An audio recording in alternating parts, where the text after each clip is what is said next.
11ই মে রোজ রবিবার ২০২৫ আবহাওয়ার খবর। গত কয়েকদিন ধরে দেশের বিভিন্ন অঞ্চলে চলছে তাপপ্রবাহ। কোথাও তা মৃদু, কোথাও মাঝারি, আবার কোথাও তীব্র রূপে দেখা দিচ্ছে। রাজধানীসহ অন্যান্য শহর ও গ্রাম অঞ্চলে সকাল থেকেই সূর্যের তীব্র তাপে হাঁসফাঁস করছে সাধারণ মানুষ। বিশেষ করে খোলা আকাশের নিচে কাজ করা শ্রমজীবী মানুষ পড়েছে চরম দুর্ভোগে। কেউ ছায়া খুঁজে নিচ্ছে, কেউ বা আবার একটু ঠান্ডা শরবতের প্রশমনের চেষ্টা করছেন। আবহাওয়াবিদদের মতে তাপপ্রবাহ আরও কয়েকদিন স্থায়ী হতে পারে, তাই সবাইকে পর্যাপ্ত পানি পানের এবং রোদে সরাসরি না বের হওয়ার পরামর্শ দেওয়া হচ্ছে। সেই সাথে এই গরমে একটি রিচার্জেবল ফ্যান খুবই প্রয়োজন। কম দামে ভালো মানের রিচার্জেবল ফ্যান কিনতে কমেন্ট চেক করুন। এদিকে আগামী 12 তারিখ বিকেল ও 13 তারিখ থেকেই বাড়তে পারে বৃষ্টির সম্ভাবনা, এমনটাই বলছেন আবহাওয়াবিদরা। এছাড়াও এই গরমের মাঝে বেশ কিছু জায়গায় চলতে পারে বজ্রসহ বৃষ্টি। আজ ও আগামী 24 থেকে 48 ঘন্টায় বাংলাদেশের 8টি বিভাগের 64টি জেলা, ভারতের পশ্চিমবঙ্গ, ত্রিপুরা, মেঘালয় ও উত্তরের রাজ্যগুলোর আবহাওয়া পরিস্থিতি কোথায় কেমন থাকতে পারে, সরাসরি আমরা আবহাওয়ার পূর্বাভাস মডেল থেকে আপনার জেলার আবহাওয়ার কী অবস্থা দেখে নিব এই ভিডিওতে। একদম স্কিপ না করে ভিডিওটি সম্পূর্ণ দেখবেন। আর হ্যাঁ, এই মুহূর্তে আপনি আমাদের ভিডিওটি কোন জেলা থেকে দেখছেন, আপনার জেলার নামটি নিচে কমেন্ট করে জানান। চলুন তাহলে শুরু করি 11ই মে রোজ রবিবার 2025 আবহাওয়ার খবর। আসসালামু আলাইকুম সুপ্রিয় দর্শক।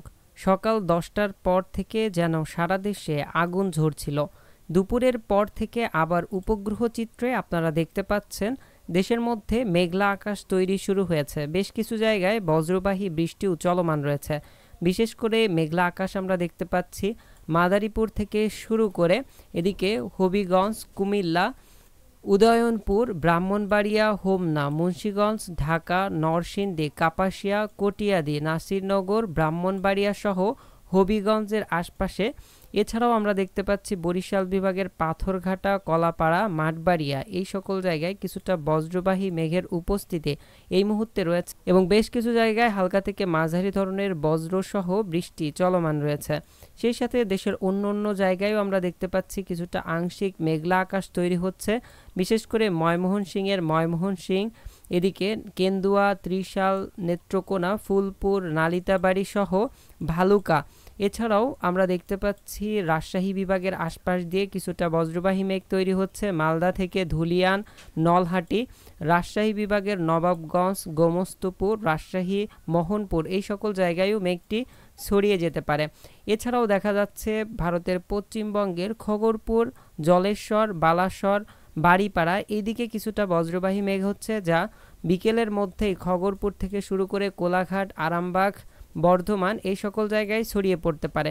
তবে এ থেকে বেশি পরিমাণের বৃষ্টি হওয়ার সম্ভাবনা নেই আজ রাতে। সুপ্রিয় দর্শক, আপনারা হয়তো জানেন তাপমাত্রা যত বৃদ্ধি পেতে থাকে বৃষ্টিও তত নিকটবর্তী চলে আসে। আগামী 12 তারিখ থেকেই মেঘলা আকাশ সহ 13 তারিখ, 14 তারিখ এবং 15 তারিখ থেকে দেশের প্রায় অধিকাংশ জায়গায় বৃষ্টিপাতের সম্ভাবনা রয়েছে।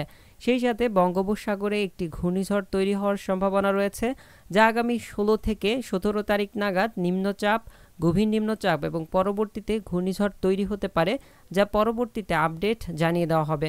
চলুন আমরা আর বেশি কথা না বাড়িয়ে সরাসরি চলে যাই আগামী 24 থেকে 48 ঘন্টার আবহাওয়া কেমন থাকতে পারে, অর্থাৎ 11 তারিখ সকাল 6টা থেকে আমরা দেখা শুরু করব। তার জন্য সর্বপ্রথম মেঘমালা মুডে চলে আসছি। মেঘমালা মুডে আসার পর আমরা সকাল 6টা সিলেক্ট করে দিব।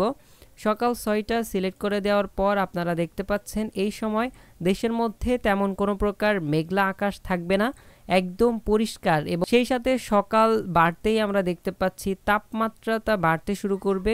বিশেষ করে সকাল 10টার মধ্যেই আমরা দেখতে পাচ্ছি ভারতের পশ্চিমবঙ্গের কলকাতা সহ আশপাশের জেলাগুলোতে প্রায় 40 ডিগ্রি সেলসিয়াস মতন তাপমাত্রা উঠে যাবে। সেই সাথে বাংলাদেশের খুলনা, ঢাকা, এদিকে রাজশাহী, রংপুর, ময়মনসিংহ, চট্টগ্রাম, কুমিল্লা এই সকল জায়গায় এবং বরিশাল বিভাগ সহ প্রায় প্রত্যেকটি জেলাতেই আমরা দেখতে পাচ্ছি তাপমাত্রা 39 থেকে 40 ডিগ্রি সেলসিয়াসে পৌঁছে যেতে পারে। এতে করে জনজীবনে চরম ভোগান্তি নেমে আসবে। তবে দুপুরের পর আবারও কিছুটা আংশিক মেঘলা আকাশ হয়ে কিছুটা স্বস্তি মিলতে পারে।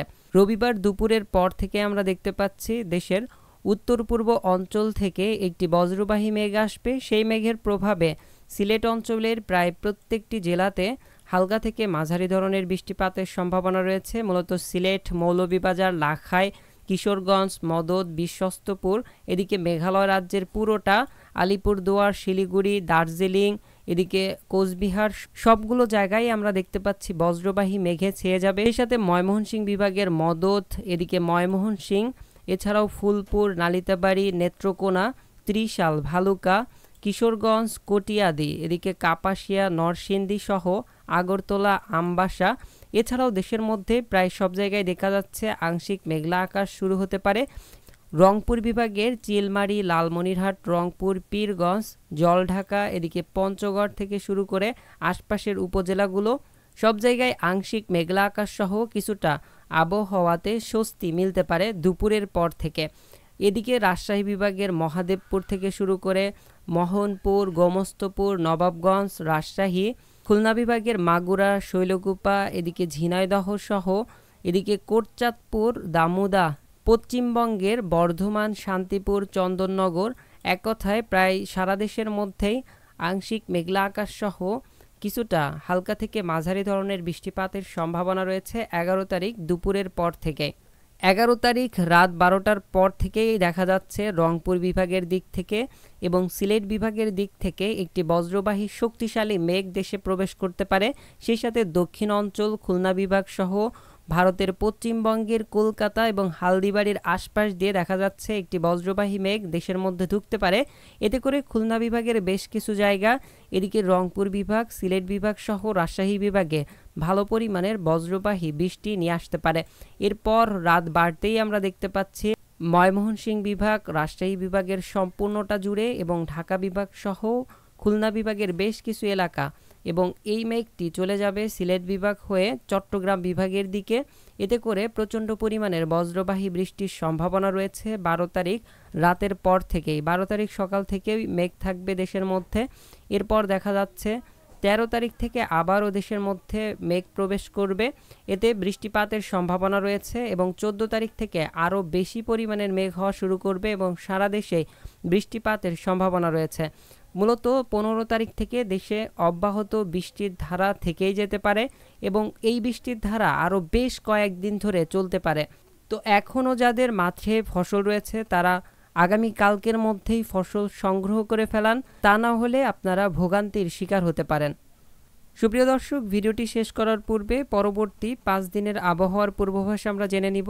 11 তারিখ থেকে দেশের মধ্যে মেঘ থাকবে কিন্তু উল্লেখযোগ্য পরিমাণের বৃষ্টিপাতের সম্ভাবনা দেখা যাচ্ছে এখন ব্রাহ্মণবাড়িয়া, মাধবপুর, নাসিরনগর, লাখাই, অষ্টাগ্রাম, ভৌরবাজার, এদিকে নিকলি, কটিয়াদি, এই সকল জায়গায়। এছাড়া ময়মনসিংহ বিভাগ এবং সিলেট বিভাগের কিছু কিছু জায়গা, সাতকবাজার, পাথারিয়া, করিমপুর, এদিকে ফেনারবাগ, জামালগঞ্জ, বিশ্বস্তপুর সহ এর আশপাশের জেলাগুলোতে। এছাড়াও মেঘালয় রাজ্য সহ আলিপুরদুয়ার, শিলিগুড়ি, দার্জিলিং, কোচবিহার, এই সকল জায়গায়। এছাড়া দেশের মধ্যে তেমন উল্লেখযোগ্য পরিমাণের বৃষ্টিপাতের সম্ভাবনা নেই, এমনি আংশিক মেঘলা থাকতে পারে। 12 তারিখ থেকেই দেখা যাচ্ছে প্রচণ্ড পরিমাণের ভারী বৃষ্টির সম্ভাবনা রয়েছে সিলেট, ময়মনসিংহ, ঢাকা বিভাগের অনেক জায়গায়, চট্টগ্রাম বিভাগ সহ কুমিল্লা, ব্রাহ্মণবাড়িয়া, এদিকে রাজশাহী বিভাগের সিংড়া, বগুড়া, মহাদেবপুর, রাজশাহী, সিরাজগঞ্জ, সরিষাবাড়ি, চররাজীবপুর, এছাড়াও দেখা যাচ্ছে পঞ্চগড় সহ রংপুর বিভাগের কিছু কিছু জায়গায় হালকা থেকে মাঝারি ধরনের বজ্রবাহী বৃষ্টির সম্ভাবনা রয়েছে। 13 তারিখ চলে গেলে আমরা দেখতে পাচ্ছি 13 তারিখে দেশের মধ্য অঞ্চল সহ খুলনা, বরিশাল, চট্টগ্রাম, ময়মনসিংহ, সিলেট, ঢাকা বিভাগের প্রায় অধিকাংশ জায়গায় বৃষ্টিপাতের সম্ভাবনা রয়েছে। 14 তারিখে চলে গেলে আমরা দেখতে পাচ্ছি মধ্য অঞ্চলে ব্যাপক পরিমাণের বজ্রসহ বৃষ্টিপাতের সম্ভাবনা রয়েছে। সেই সাথে খুলনা বিভাগের উত্তর অঞ্চলের জেলাগুলোতেও দেখা যাচ্ছে বৃষ্টিপাতের সম্ভাবনা রয়েছে। সেই সাথে সিলেটে প্রচণ্ড ভারী বৃষ্টি এবং মেঘালয় রাজ্যেও দেখা যাচ্ছে প্রচণ্ড ভারী বৃষ্টি থাকতে পারে। 15 তারিখে আমরা দেখতে পাচ্ছি দেশের উত্তর অঞ্চল, মধ্য অঞ্চল সহ প্রায় দেশের 70% এলাকাতে বৃষ্টিপাতের সম্ভাবনা দেখা যাচ্ছে। সুপ্রিয় দর্শক, এই ছিল আমাদের 11 তারিখ রোজ রবিবার 2025-এর আবহাওয়ার খবর। পরবর্তী আবহাওয়ার খবর ভিডিওটি দেখতে আমাদের চ্যানেলটিকে সাবস্ক্রাইব করে রাখুন। আমরা প্রতিনিয়ত 7টার দিকে ভিডিও আপলোড করে থাকি। আসসালামু আলাইকুম, জাযাকাল্লাহু খায়রান।